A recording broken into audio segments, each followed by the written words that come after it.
Bon, bah, je pense on va pouvoir commencer. Et bah, merci beaucoup d'avoir répondu présent pour ce webinaire de présentation du pacte bois et biosourcé breton. Donc, ça va être une visio sous un format de 1 heure.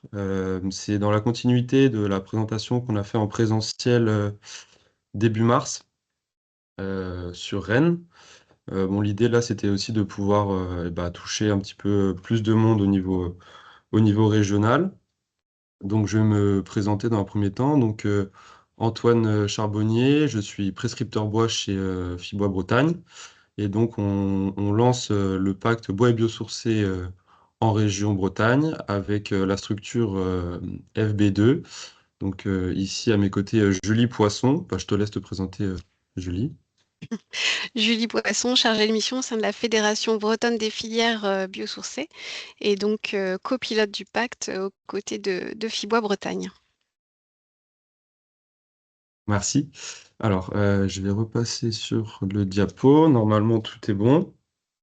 Donc on a coupé en intro, on a coupé tous les micros des intervenants pour éviter qu'il y ait des soucis pendant le webinaire. Pour information, donc le webinaire sera enregistré et puis l'idée c'est qu'on puisse par la suite le mettre sur notre plateforme, notre page, euh, notre page Fibois et les pages de FB2. Alors attendez, je vais essayer de vous avoir à côté.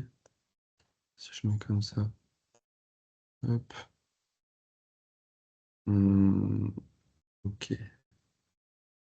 Ok. Donc, ouais, je disais, voilà, on a coupé les micros.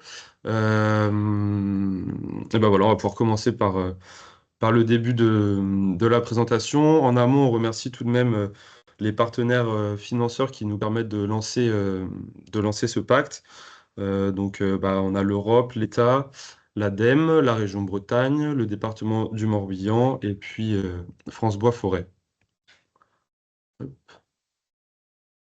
Alors aujourd'hui, ce qu'on va vous présenter, donc c'est le programme, donc une présentation assez rapide du pacte bois et biosourcé faite par moi-même et Julie Poisson.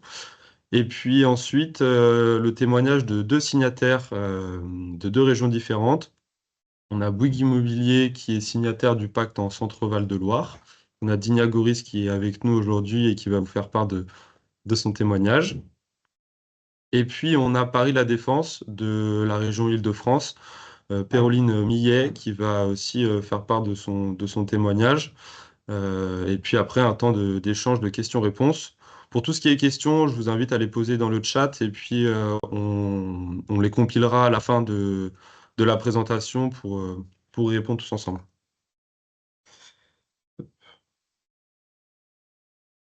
Alors, pourquoi le pacte bois et biosourcé? Euh, En fait, ça a émergé de trois gros paramètres. Premièrement, la stratégie nationale. Donc, si on part du plus récent, on a la stratégie nationale bas carbone qui a été lancée en 2015. On a la réglementation environnementale, la RE 2020. Et puis, si on remonte un peu plus loin dans le passé, on a eu le plan bâtiment durable en 2009. Ces différentes actions-là ont été lancées pour décarboner donc, le milieu du bâtiment, entre autres parce que le bâtiment est un des secteurs qui est parmi les plus émissifs.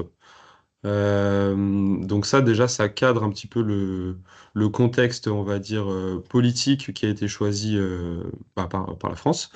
Et puis, si on zoome un petit peu à l'échelle régionale, on a des filières régionales, des filières biosourcées, dont fait partie Fibois et les autres filières que représente FB2, qui se sont structurées, qui se développent. On voit que, il y a un fort besoin de réhabilitation sur tout ce qui existe déjà sur le bâtiment, disons, le patrimoine. Ça peut se faire avec les matériaux biosourcés.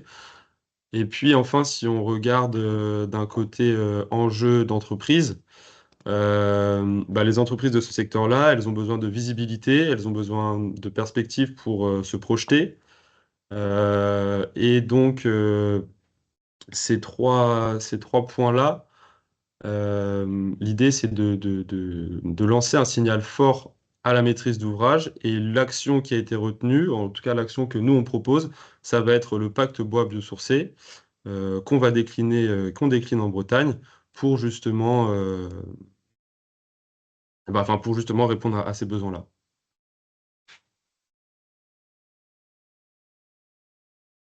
Alors, donc les objectifs du pacte, l'idée, c'est comme j'ai dit, donc il y a la stratégie nationale bas carbone, qui est de réduire les émissions de gaz à effet de serre du bâtiment. Il y a une notion de massifier la construction et la réhabilitation en bois et biosourcés en Bretagne par un outil d'engagement qui va être dans les mains donc, des maîtres d'ouvrage et des aménageurs. Et puis, c'est voilà, mobiliser l'offre autour de cet élément fédérateur.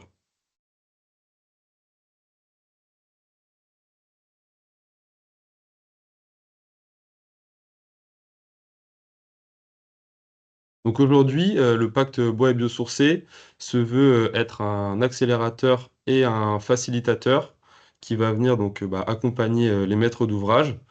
Le pacte que l'on propose en région, c'est sur une période de 3 ans. Et donc l'idée, voilà, ça va être que les donneurs d'ordre engagent leur production à développer des solutions bois et biosourcées et géosourcées. Donc on va voir ensemble que c'est un dispositif à la base national enfin c'est un dispositif national qui se décline ensuite par région. Donc là je vous ai mis une carte qui représente les différentes régions où le pacte bois et biosourcé est lancé à ce jour. Donc les premiers à s'être lancés, c'est la région Île-de-France, qui ont ensuite été suivis par la région Auvergne-Rhône-Alpes Grand Est, puis Hauts-de-France et Normandie et Centre-Val de Loire. Nous, en Bretagne, donc on serait les sixièmes à se lancer. On a parmi nous aussi des collègues, des homologues de la région Occitanie et de la région Pays de la Loire qui sont là aussi pour voilà, voir un petit peu ce que l'on propose. Euh, L'objectif, donc pour la fin de l'année, bon, ou pour les années en tout cas, pour les prochains mois, ça va être voilà, un lancement au niveau national. Aujourd'hui, il y a déjà plus de 200 signataires parmi les régions qui ont lancé leur pacte. Donc voilà, vous avez les différentes typologies d'acteurs que regroupe le pacte. Donc on a à la fois des bailleurs sociaux, des promoteurs, des aménageurs et puis des collectivités. Comme j'ai dit, aujourd'hui, il y a plus de 200 signataires et il y a 4 millions de mètres carrés qui sont engagés dans le pacte. Et puis ça va aller en grossissant puisque la région Île-de-France a terminé, disons, sa première édition du pacte et relance leur second. Et donc il va y avoir de nouveaux mètres carrés qui seront engagés.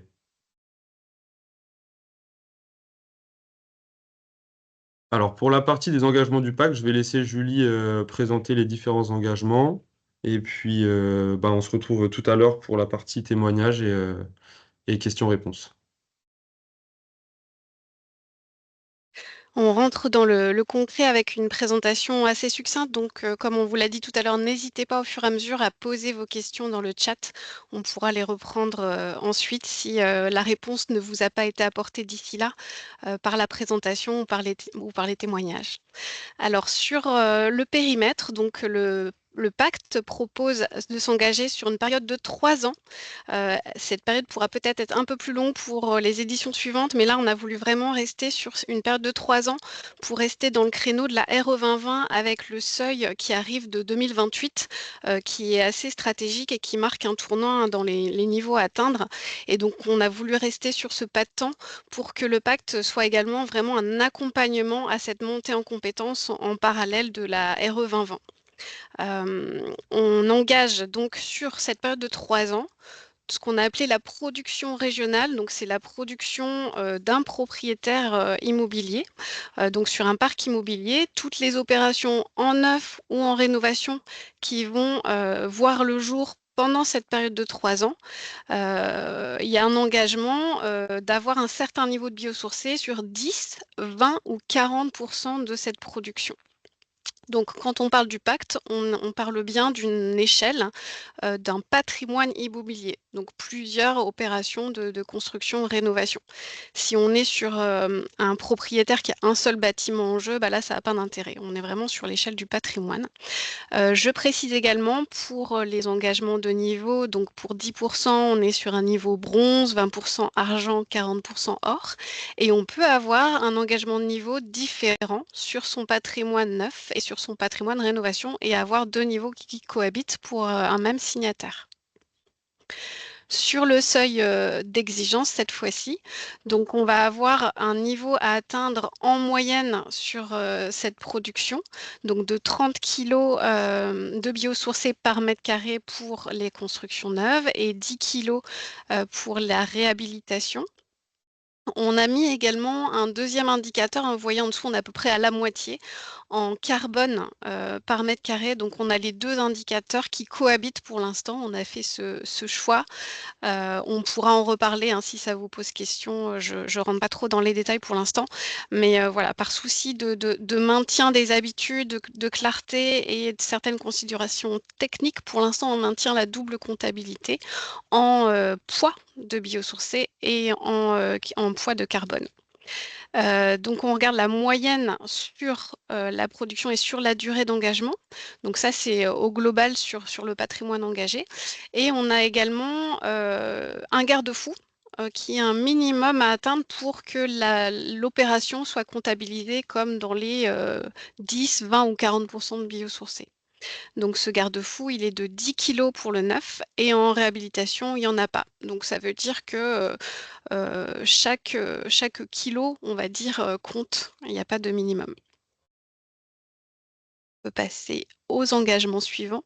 Le troisième engagement, là, qui n'a pas été mis en place sur toutes les régions, mais il y en a notamment la région Normandie qui l'a déjà mis en œuvre, c'est sur les opérations donc, qui seront retenues dans le pourcentage validé en biosourcé. Il faut avoir au moins 2 familles de matériaux par opération validée.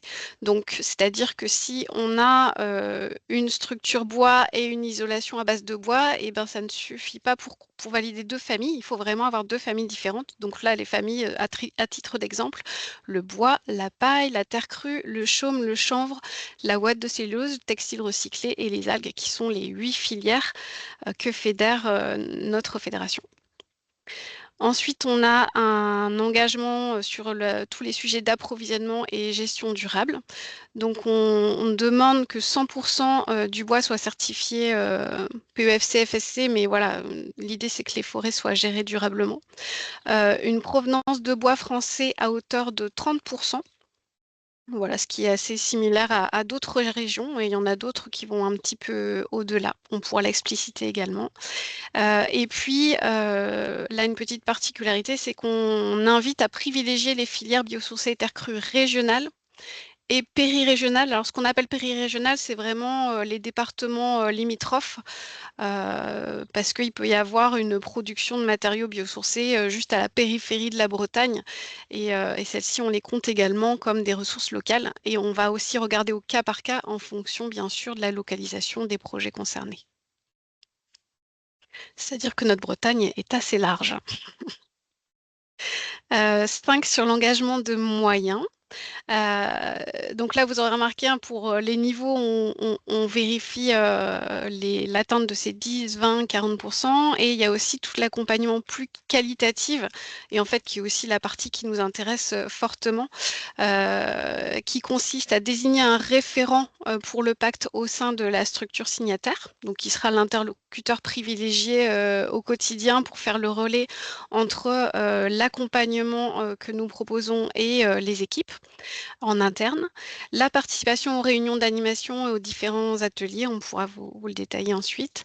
La montée en compétences des équipes, l'intégration d'une compétence bois dans les équipes projets et le partage d'informations avec la communauté des signataires. Là, c'est vraiment toutes les personnes qui s'engagent, parce que pour nous, c'est vraiment le point fort hein, du pacte, c'est de s'intégrer dans cette communauté et de bénéficier de cette dynamique et de ce partage d'expérience d'expérience entre différentes maîtrises d'ouvrage qui vont rencontrer les mêmes problématiques que vous.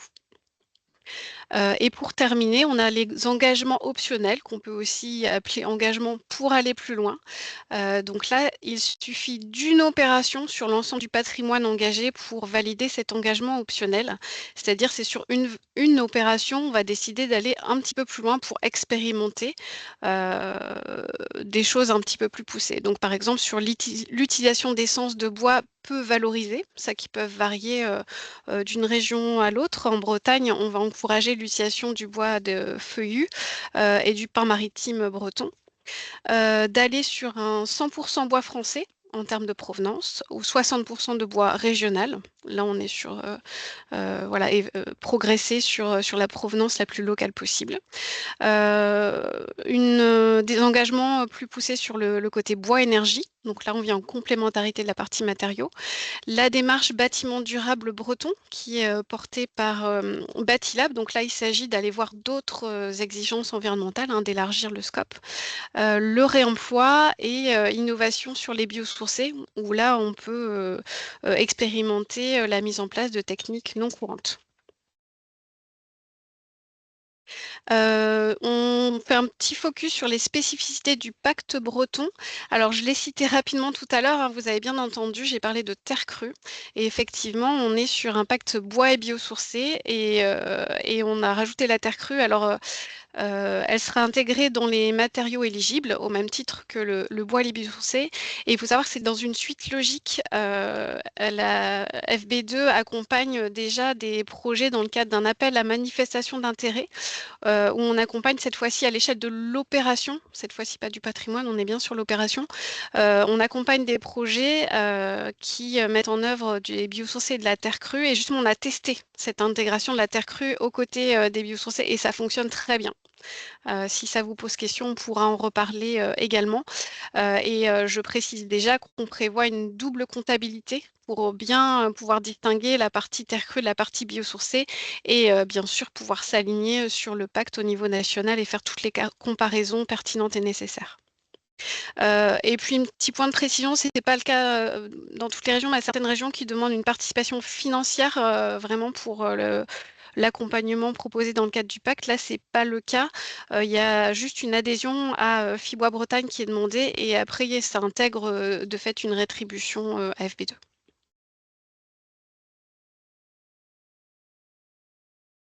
Et puis, en contrepartie, là, on avait parlé des engagements des signataires. Il y a des engagements également du côté des pilotes. Donc, ce que nous, on s'engage à vous fournir, c'est un accompagnement, un suivi et de l'analyse. Donc, suivi régulier, analyse des engagements, des objectifs et méthodes des signataires.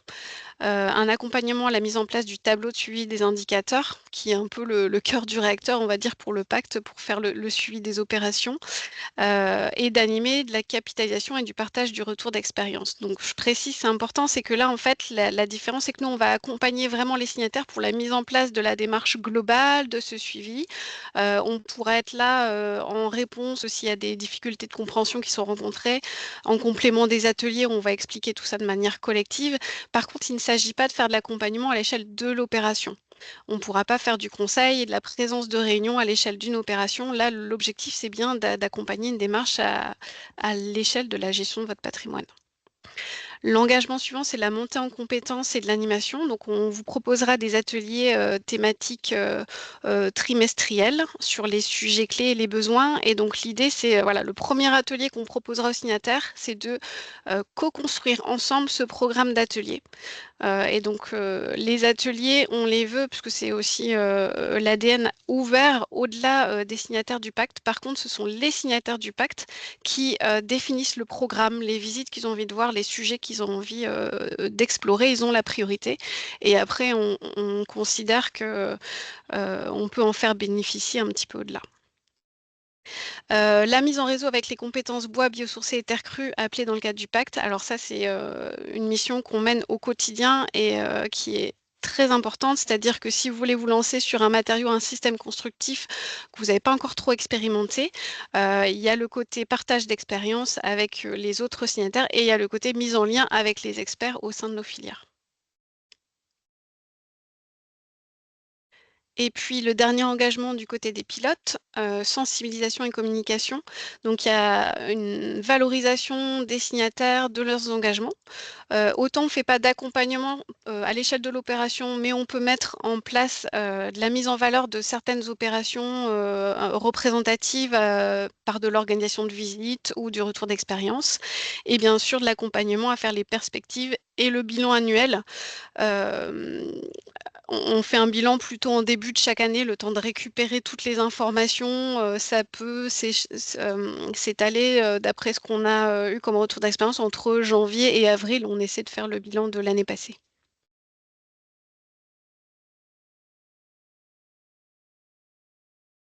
Donc n'hésitez pas, suite à cette présentation, à poser toutes vos questions, dans le chat, on y répondra tout à l'heure. OK. Je hop, tac. Je vais reprendre juste pour, remettre un petit peu de contexte, on va dire, dans le temps. Donc, le pacte bois biosourcé, on a fait une première présentation, comme je vous l'ai dit, début mars, en physique. Là, on a le webinaire de présentation, donc qui est aujourd'hui le 29 avril. Et on a prévu de réaliser donc la signature officielle sur un temps commun qui regroupera à la fois donc la signature du pacte et puis la remise des prix du prix régional de la construction bois. Le lieu est en train d'être réservé, donc j'en parle pas pour l'instant sur où ça se déroulera. Mais entre ces deux dates-là, si vous êtes intéressé par la démarche du pacte et que vous souhaitez vous engager, n'hésitez pas à nous faire un retour par mail ou à nous téléphoner. Et entre ces deux créneaux, voilà, on viendra vous rendre visite pour discuter un petit peu de vos besoins, de quels sont vos objectifs, quels sont, voilà, de pouvoir un petit peu mettre le cadre sur, qu'on souhaite donner à ce pacte. Et puis, eh bien, un premier atelier ensuite, donc thématique, comme l'a dit Julie, si possible avant l'été. Et au sein de ce premier atelier-là, l'idée, voilà, ce sera que vous nous partagiez un petit peu donc, vos besoins, aussi, il y a des sujets que vous souhaitez aborder et nous, on fera le nécessaire pour que ça se mette en place par la suite. On va pouvoir passer, au moment des témoignages. Hop, alors, tac. Hop, voilà, bah, Dina, je te laisse, la parole. Bonjour tout le monde. Donc, je m'appelle Dina Goris, je suis responsable conception chez Bouygues Immobilier, donc référente pour la signature du pacte Centre-Val de Loire chez Bouygues Immobilier, qu'on a signé en décembre 2023, donc au moment du lancement du pacte, avec un engagement bronze qui a été précisé tout à l'heure. Donc sûrement au niveau des choses que je vais dire, il y aura peut-être la redite, mais c'est pour montrer que ce qu'on présente en théorie, ben, en réalité, ça se met en place aussi en pratique. Mon rôle en tant que référente du signataire du pacte, c'est d'être vraiment le relais entre les personnes pilotes du pacte et ma structure Bouygues Immobilier, parce que le but, c'est pas qu'il y ait trop d'adresses mail, etc., pour relayer. Donc, en fait, c'est moi qui relais les informations. Et bah, toutes les choses que je vais présenter derrière, voilà, notamment le reporting, bah, c'est moi qui m'engage à le faire. Mais derrière, au niveau des montées de compétences, c'est toute l'équipe aussi qui est embarquée derrière pour monter en compétences avec la signature de ce pacte. Donc voilà, pour le côté un peu pratique, le reporting, on pourrait croire que c'est quelque chose qui est lourd, mais ça l'est pas forcément. Sur la signature du pacte en Centre-Val de Loire, en fait, on a eu un document d'aide qui nous a été fourni avec des termes qui nous parlent justement pour remplir les quantités, etc.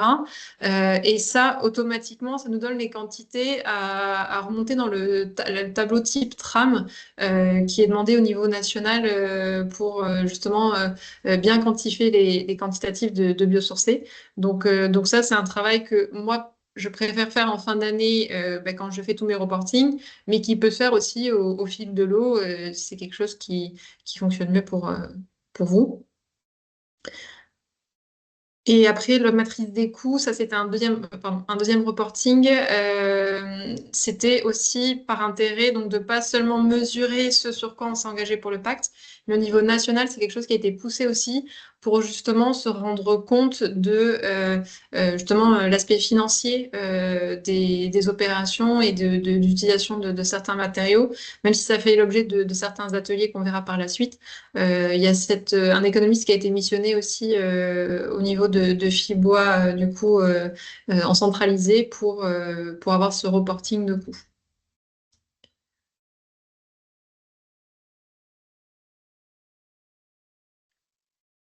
Au niveau de l'opération que j'ai choisi d'illustrer, donc chez Bouygues Immobilier, on est promoteur immobilier, donc on récupère des terrains que l'on achète sur lesquels nous avons principalement de la construction neuve. Et donc l'opération que je vous présente ici, c'est l'opération Panorama Cathédrale, qui est une opération sur laquelle il y a 5 bâtiments. On a 3 bâtiments collectifs, 2 intermédiaires. Le bâtiment que je mets en lumière avec la perspective là qu'on voit sur l'angle et représenté sur la vue du dessus, c'est le bâtiment C, qui a un collectif en R+2 plus attique, sur lequel on a mis en place une isolation paille insufflée sur les façades nord et ouest en mob. Donc ça, c'était une volonté forte de l'aménageur pour vraiment partir sur cette solution paille plutôt qu'un autre isolant biosourcé. Donc c'est pour ça que l'on a mis en place. Et au niveau aussi du sourcing, la ressource est largement disponible. Et par rapport au pacte, je trouve ça intéressant aussi de mettre en place, de mettre en avant cette opération parce que c'est justement grâce à la signature du pacte, des différentes visites qu'on peut faire, des différents ateliers qu'on peut faire, que l'on a eu connaissance de cette solution avec la paille hachée insufflée. Donc ça illustre bien aussi cette montée en compétences que l'on a eu aussi en interne au niveau des équipes pour ce programme. Donc je trouve ça illustre bien aussi du coup, une concrétisation de la signature du pacte.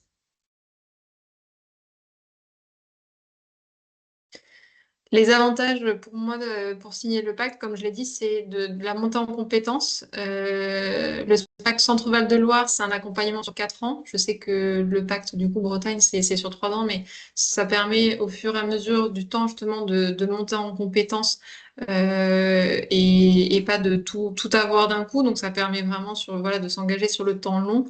Une mise en relation avec les acteurs des filières, notamment grâce aux visites, grâce au réseau aussi qui sont données grâce aux pilotes du pacte, des visites de chantier, des entreprises, des forêts qui sont très enrichissantes.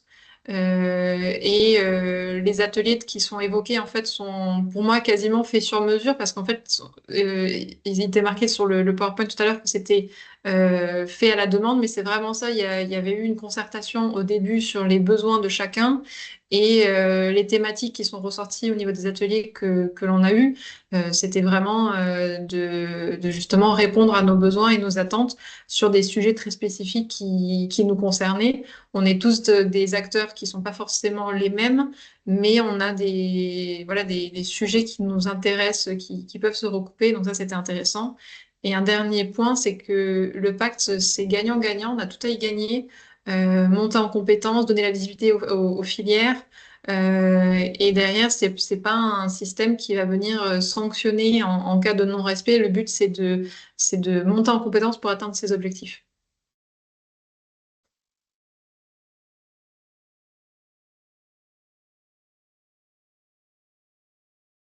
Merci beaucoup, Dinia, pour ton intervention, pour ce témoignage. Euh, j'en profite, c'est vrai que tu as abordé un petit peu la matrice des coûts. Rapidement, c'est une action qui a été lancée par Fibois, je crois, il y a un an, un peu plus d'un an. Et pour expliquer un petit peu, l'idée, c'est que c'est de récupérer en fait beaucoup d'informations des différents chantiers Et l'objectif, mais bon, chaque projet est différent, mais ce serait d'essayer d'avoir une idée des coûts par typologie de chantier, en fait, par typologie de système constructif. Et aussi, bah, je rebondis quand tu as dit voilà, découverte des possibilités, de l'innovation dans le bâtiment, notamment avec donc la paille hachée. C'est vrai que voilà, nos structures, enfin je dis nos Fibois et FB2 sont aussi là pour bah, amener de l'information sur ce qui peut se faire avec les matériaux biosourcés et les innovations qu'on trouve aujourd'hui dans dans le milieu du bâtiment. Merci beaucoup.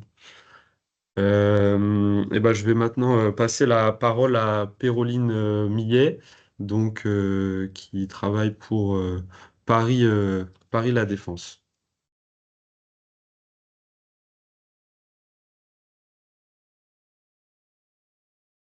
Bonjour à toutes et à tous, vous m'entendez bien? Donc, je suppose que oui. On t'entend bien, oui. Parfait.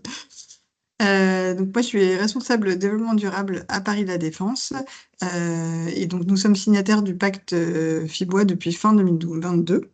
Donc, on a 2 années de retour en termes de reporting.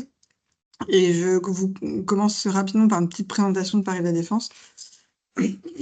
Parce qu'en fait, comme son nom ne l'indique pas, on est aménageur et gestionnaire du quartier d'affaires, donc qui est en bas à droite du plan, mais on est aussi aménageur de 2 ZAC sur la commune de Nanterre qui font respectivement 65 et à peu près 50 hectares. Donc on a à la fois voilà, on a deux territoires assez différents, un de bureaux avec un quartier qui est déjà constitué et d'autres de ZAC assez classiques d'aménagement. Alors, classique, on est quand même en région Île-de-France, donc c'est pas, on fait pas sur des champs, on fait sur des friches, hein, c'est plus sympa. Mais enfin, en tout cas, c'est des quartiers de vie type logement. Donc, on a vraiment plusieurs objets bâtimentaires à challenger et à gérer. Est-ce qu'on peut passer à la slide d'après? Donc, comme je disais, on est engagé depuis maintenant 2 ans et demi. Et donc, on s'est engagé sur le niveau bronze. Donc, bon, ben, il y a eu une présentation avant un petit peu des chiffres, mais je les rappelle rapidement. Donc, c'est 10% de la SDP qui sort en construction bois et biosourcée. Donc, nous, c'est entre 2024 et 2027, avec effectivement des enjeux différents en construction neuve et en réhabilitation. Et pour nous, c'est important d'avoir les 2 aspects parce que, comme je le disais, sur le quartier d'affaires, on a de la construction neuve, mais on a aussi beaucoup de réhabilitation.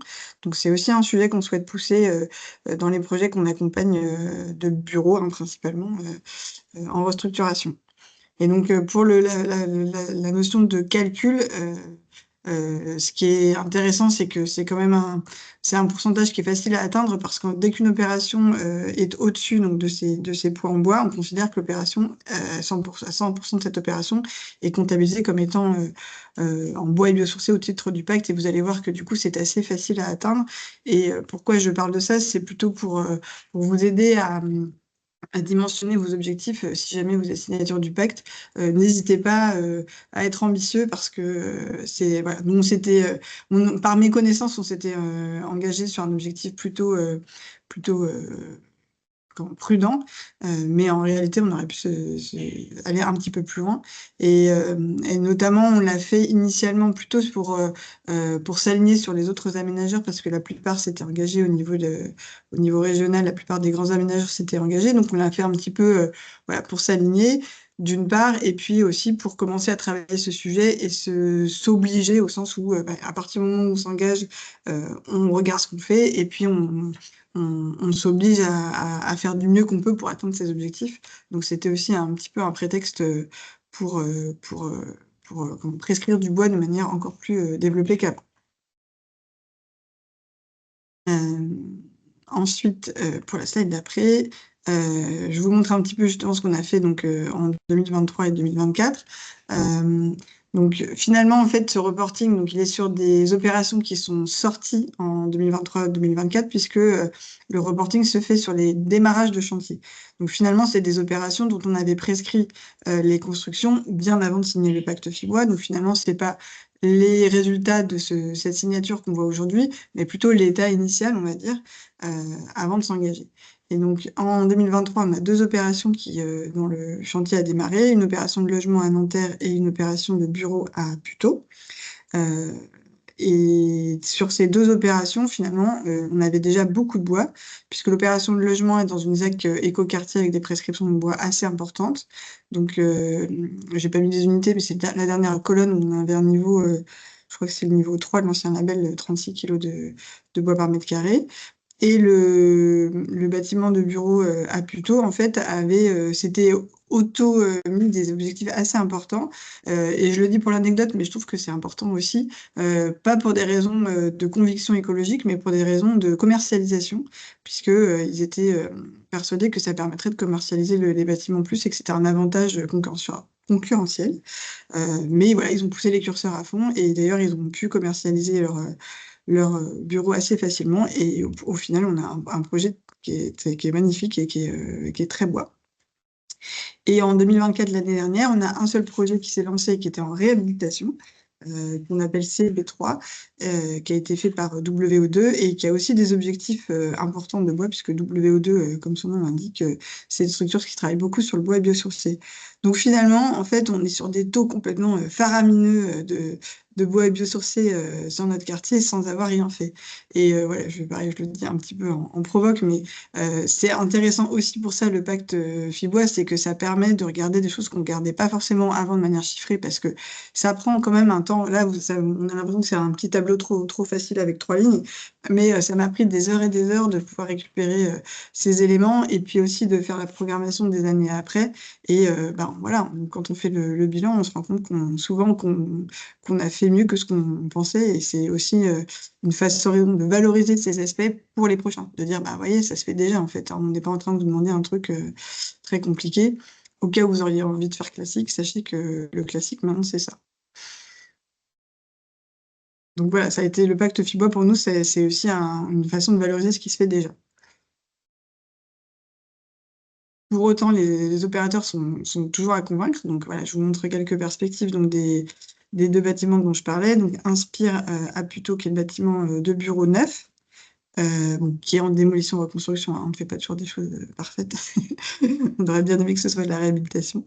Donc 22 000 m² de bureaux et commerces, donc, dont le chantier est en cours, et donc le PC a été déposé en 2021, donc c'est un vieux projet. Qui à l'époque était donc pas aéreux puisque ça n'existait pas, mais qui avait l'ambition d'être E2C1. Et donc CB3 qui est en restructuration avec donc du bardage, on le voit là, le bardage qui est foncé, en fait c'est du bois brûlé, et dont le chantier vient de démarrer. Donc avec des chiffres à chaque fois de surface toujours assez importants, parce que voilà, on est à la Défense. Et donc, pour finir ma présentation, je voulais surtout vous parler de ce que ça nous apporte, le pacte FIBOA, au-delà donc, de cet aspect de valorisation de ce qui se fait déjà et pour laquelle on ne pouvait, entre guillemets, pas grand-chose. Bah, c'est vraiment un centre de ressources pour moi et pour mes collègues. Il y a pas mal de visites de chantier, il y en a à peu près une par mois. Et en fait, j'ai toujours un ou deux collègues chefs de projet aménagement qui y va, et c'est une façon de former et de sensibiliser les collègues à cette question. Là, ce matin encore, c'était un gymnase et on a des projets de gymnase, donc c'était vraiment hyper adapté.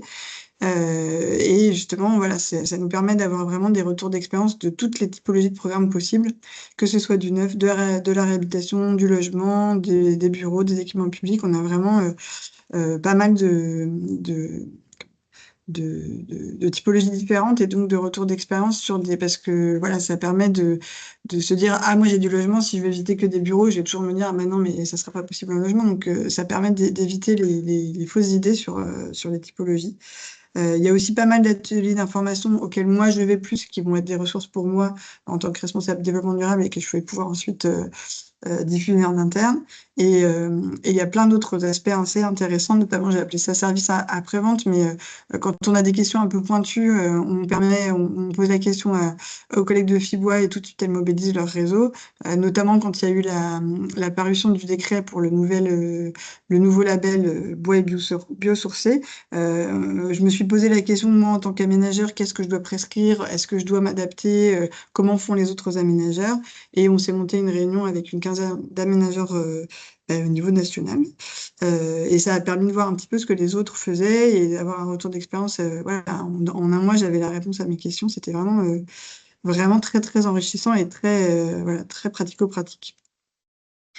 Comme je le disais, ça permet de valoriser le territoire aussi lors d'actions et de visites, de congrès, comme aujourd'hui où je présente voilà, nos actions. Il y a pas mal de moments comme ça qui sont proposés par Fibois et qui permettent aussi de faire savoir que voilà, notre territoire, désormais, il faut construire en bois. Et c'est un petit peu comme ça qu'on fait aussi progresser ces sujets-là. C'est vraiment la répétition, la sensibilisation. Donc, Fibois nous offre ce centre de visibilité.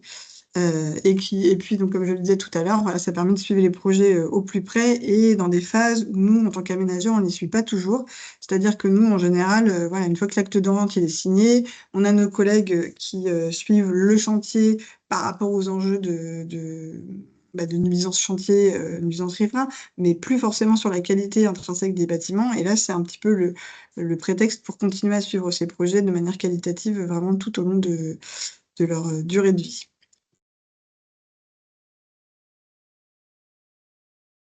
Eh ben, merci beaucoup, Péroline, pour ton intervention. Je rebondis rapidement avant d'enchaîner sur les questions. Tu as parlé du label bois biosourcé. C'est vrai que nous, du coup, qui lançons le pacte après la région parisienne, on a mis notre focale sur le nouveau référentiel. Mhm. Donc c'est pour ça qu'on n'a pas tout à fait les mêmes valeurs que vous des 36 kilos par SDP et nous on est parti sur 30 kilos. 30 kilos, c'est ça. Et donc voilà, on s'est mis un peu enfin pas au goût du jour, mais disons Ah on bah, s'est plus focalisé sur la nouvelle, le nouveau label. Et aussi, concernant au début de ta présentation, tu as parlé vous étiez allé dans cette démarche-là du pacte un peu prudemment, sans vraiment savoir où vous vous situez. Et je l'entends que ce soit pas simple du tout.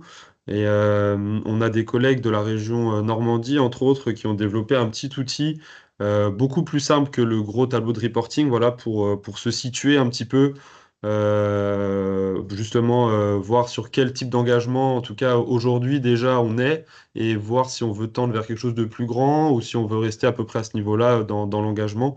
Et donc ça fait partie des ressources que Julie a présentées ou a parlé tout à l'heure et dans les engagements des pilotes que sont FB2 et Fibois.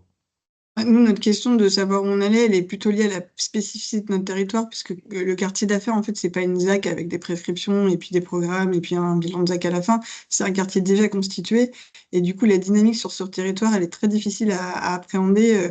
Dès qu'on a un projet qui se lance, il fait tout de suite 50 ou 100 000 mètres carrés, mais des fois, il se lance, des fois, il se lance pas. Des fois, c'est l'année d'après, des fois, c'est 10 ans après. Et en fait, c'est plutôt par rapport à la spécificité de notre territoire qu'on avait du mal à appréhender un petit peu les qualités et les quantités de mètres carrés qui allaient sortir dans les 4 ans que constituait notre engagement au sein du pacte. Ok, oui, je comprends, ouais. D'accord. Et ça Bah, permet aussi de préciser que Fibois travaille aussi en réseau national autour du pacte et que les pactes aussi s'alimentent les uns les autres et qu'il y a des réunions régulièrement entre les animateurs de pacte pour faire du retour d'expérience. Et les 30 kilos que tu évoquais, Antoine, c'est aussi Fibois Île-de-France qui a fait cette modif-là et du coup qui a partagé ça. Et donc on s'est dit qu'on allait écouter leur retour d'expérience et Oui. les suivre aussi à ce niveau-là.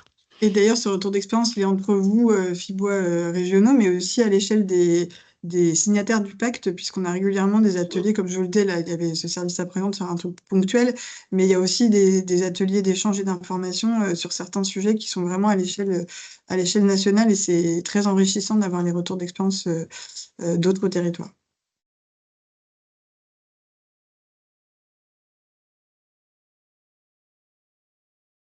Je remets mon micro, pardon.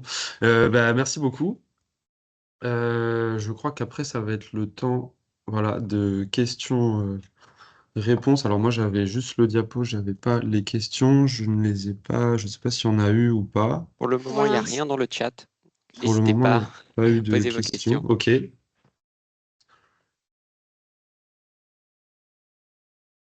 Des questions ou même peut-être des points d'éclaircissement ou de précision.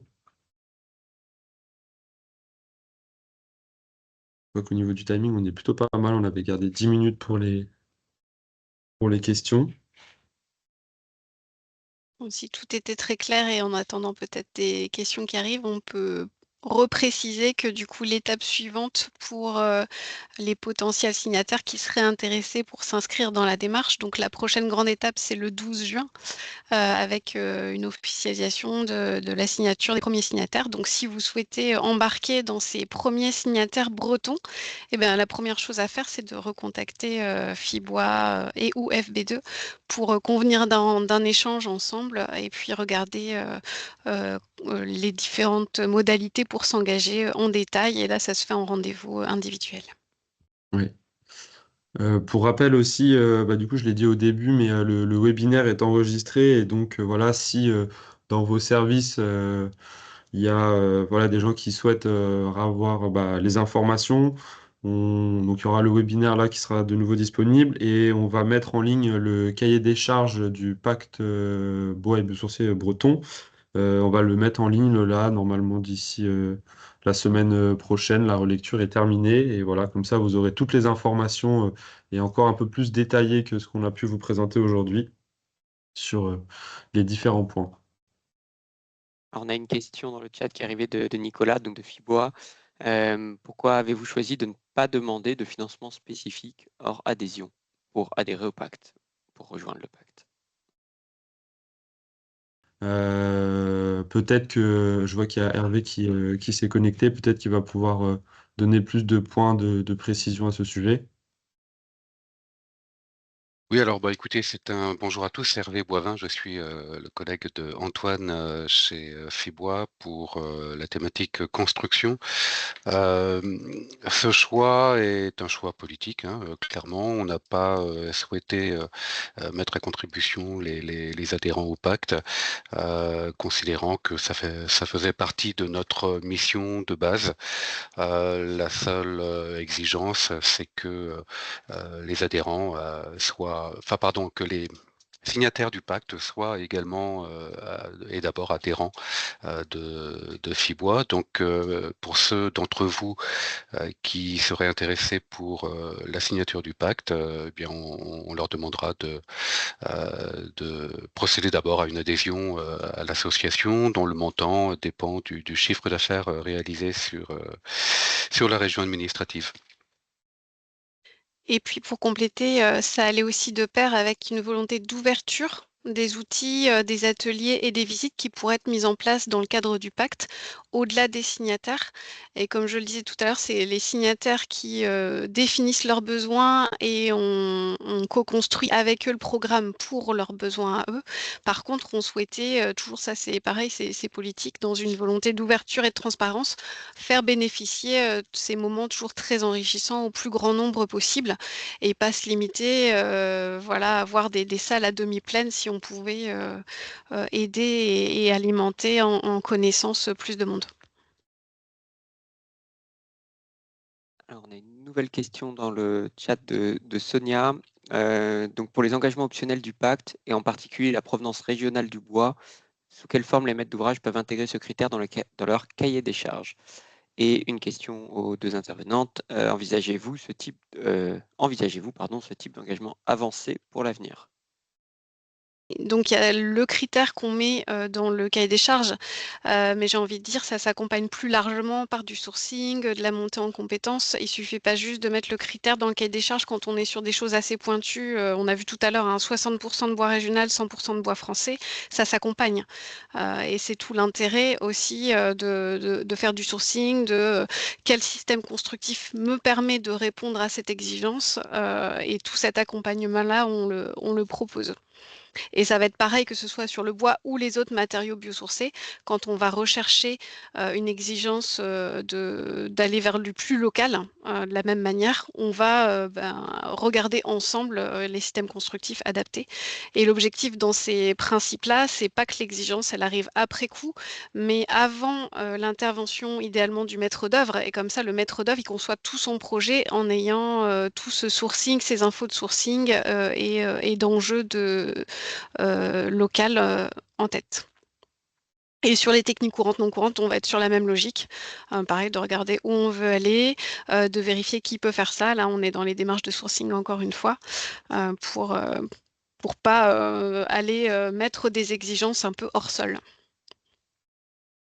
Donc, la deuxième partie de question pour nos deux intervenantes, Mesdames Goris et Millet, est-ce que, fort de votre première expérience, est-ce que vous avez envie d'aller chercher un ou des engagements avancés à l'avenir? Est-ce que vous aviez déjà envisagé ça? La question, pour moi, elle est en deux parties. Enfin, il y a les engagements d'une part. Nous, niveau engagement, et après, il y a ce qu'on réalise d'autre part. Niveau engagement, on n'ira pas aller signer des engagements sur des éléments optionnels supplémentaires. Par contre, au niveau des mises en place, c'est ce que je disais un petit peu tout à l'heure, c'est que les acteurs pilotes du pacte sont disponibles et nous accompagnent pour avoir du sourcing d'artisans locaux, de sourcing au niveau de la matière première. Et pour l'instant, on est plutôt dans une démarche de mise en place de ces éléments-là et du réseau, plutôt que de vouloir chercher à labelliser ou d'avoir des engagements supplémentaires. Je ne sais pas si ça répond complètement à la question, mais c'est plutôt dans cette posture-là que l'on est pour l'instant. De notre côté, effectivement, j'en ai pas parlé parce que c'est vrai que c'est pas un sujet qu'on arrive à suivre facilement en tant que prescripteur. Dans le pacte FIBOIS, quand on le signe, il y a en base, on va dire, le fait qu'on s'engage à construire en bois labellisé à 100%, donc PEFC ou FSC, et à 30% minimum en bois français. Donc, sachant que nous, en tant qu'aménageurs, on s'engage, c'est-à-dire que c'est évidemment, on s'engage pour les autres et puis après, on leur transmet de prescriptions. Mais voilà, pour être tout à fait transparente, c'est un sujet qu'on a un petit peu du mal à suivre en reporting. On a du mal à récupérer cette information de est-ce que le bois était labellisé et de sa provenance. Donc, c'est déjà ça un peu pour nous le premier challenge, c'est d'avoir l'information et de savoir d'où vient le bois. Et en fait, sur la notion de régional, enfin, c'est clairement pas du tout un sujet. Malheureusement, en Île-de-France, on a vraiment du mal à faire local parce que voilà, on a une pression entre la construction et les ressources qui n'est pas tout à fait voilà, à la bonne échelle pour pouvoir avoir une logique de développement régional du bois, même si on a beaucoup de forêts, hein, et que je sais que FIBOIS, en tout cas la structure FIBOIS, travaille énormément sur la ressource Île-de-France. Mais nous, en tant que prescripteurs, on a du mal à travailler à une échelle régionale. Je ne sais pas si ça répond. Merci pour vos réponses. Oui, a priori, ça répond, Sonia a répondu dans le chat.